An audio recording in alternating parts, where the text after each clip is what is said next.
During a tense 3-hour standoff, the Prime Minister warned he would quit the trade and security talks unless Brussels drops its attempts to keep Britain wrapped up in red tape. The wrangling over the future relationship pact now teeters on the brink of collapse, with very large gaps between the two sides on future fishing rights and common standards. They met tonight at the EU Executive's Burlemont building in the Belgian capital. Labour's Chris Bryant runs out of Commons as Speaker explodes, disgraceful behaviour. A senior No 10 source said, the Prime Minister and von der Leyen had a frank discussion about the significant obstacles which remain in the negotiations. Very large gaps remain between the two sides and it is still unclear whether these can be bridged. The PM and VDL agreed to further discussions over the next few days between their negotiating teams. The PM does not want to leave any route to a possible deal untested. The PM and von der Leyen agreed that by Sunday a firm decision should be taken about the future of the talks. Commission President Ms von der Leyen said, "We had a lively and interesting discussion on the state of play across the list of outstanding issues. We gained a clear understanding of each other's positions. They remain far apart. We agreed that the teams should immediately reconvene to try to resolve these essential issues. We will come to a decision by the end of the weekend. We will use your email address only for sending you newsletters. Please see our privacy notice for details of your data protection rights." One EU source said the Mrs. von der Leyen and Mr. Johnson were in good spirits during the dinner.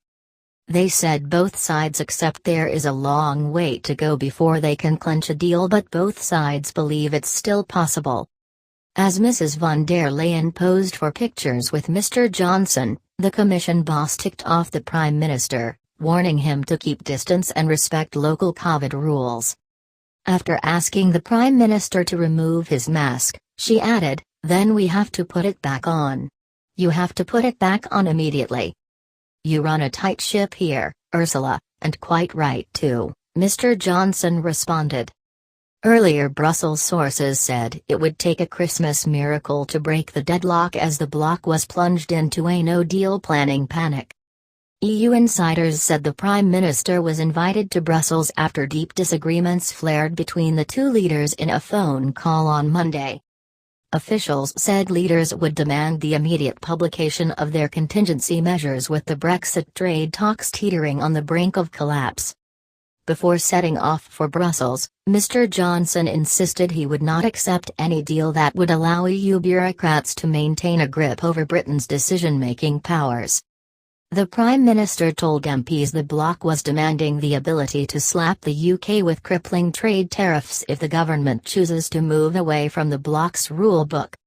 "I do not believe that those are terms that any Prime Minister of this country should accept," Mr. Johnson told MPs yesterday.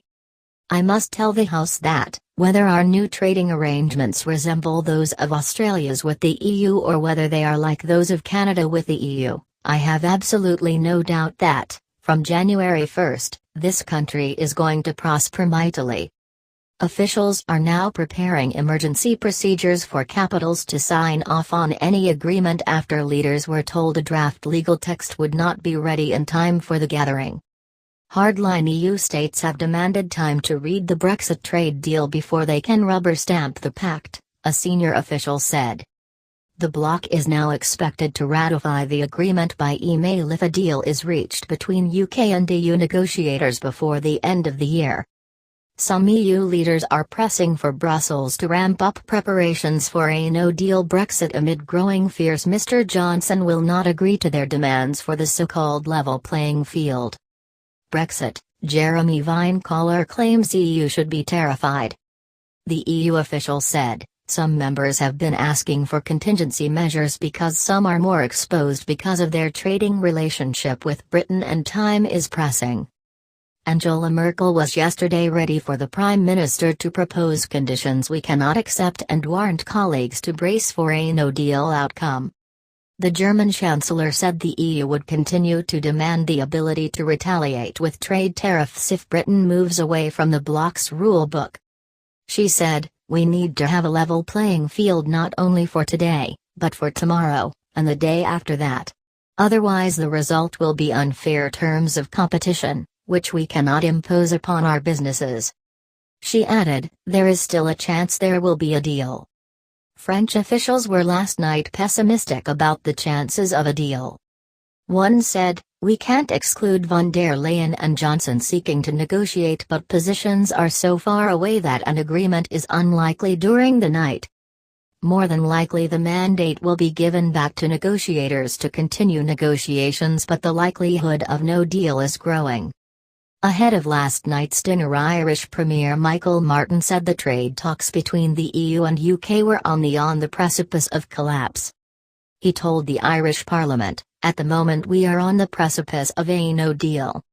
It remains to be seen how the principals, Prime Minister Boris Johnson and President of Commission Ursula von der Leyen, can rescue the situation in their talks this evening.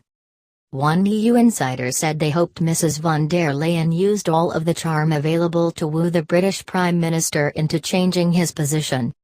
The source added, I'd light a candle for that. They expect chief negotiators Lord Frost and Mr. Barnier to take their wrangling over the future relationship pact right up to Christmas Day. One senior EU diplomat tonight said, miracles usually happen later this month. It's clear we've made some substantial movement over the past couple of months, so let's hope the British Prime Minister brings some energized movement on the British position. They added, even if it brings something positive, there's so much work still to be done. So the only thing Ursula von der Leyen can tell the leaders tomorrow is that Michel Barnier will continue work, but that certainly will require some further time.